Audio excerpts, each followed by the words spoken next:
Hi! మన mini గార్డెన్‌లోకి వెళ్ళిపోదాం రండి. ఇది మన పల్లెటూరు గార్డెన్ అనమాట.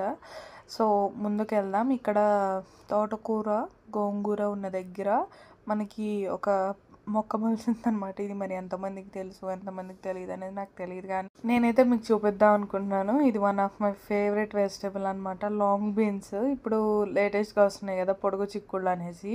అంటే తెల్లగా పొడుగు పొడుగ్గా ఉంటాయి అవన్నమాట. ఇవేంటంటే ఫ్రూటింగ్ స్టార్ట్ అయింది. అగోండి చూసారా అట్లా పొడుగు పొడుగ్గా చాలా పొడుగ్గా వస్తాయి. పొడుగ్గా వచ్చి తెల్లగా ఉంటాయి. అవి పాలు పోసి వండుకున్నా కానీ, టమాటాలు వేసి వండుకున్నా కానీ చాలా చాలా బాగుంటాయన్నమాట.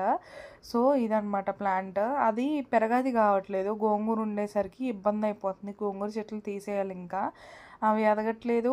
ఇవి వేరే చెట్లను ఎదగనివ్వట్లేదు. సో అందుకే తీసేయాలన్నమాట. ఇవ్వండి చెట్టు నిండా ఫుల్ కాయలు వచ్చాయి.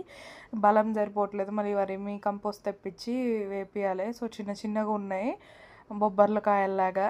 సో అవి పొడిగయ్యాక మళ్ళీ నేను మీకు అప్డేట్ ఇస్తాను. ప్రజెంట్ అయితే ఇట్లా ఉన్నాయి. గోంగూర కాయలు వస్తున్నాయి. గోంగూర కాయలు తింటున్నాం. చాలా బాగుంటున్నాయి. గోంగూర పచ్చడి కూడా చేసుకుంటున్నాం. ఇవైతే లాంగ్ బీన్స్ అనమాట. పొడుగైతాయి. సో పొడుగయ్యాక ఎట్లా ఉంటాయి అనేవి కూడా నేను మీకు చూపిస్తాను. ఓకేనా? Thank you.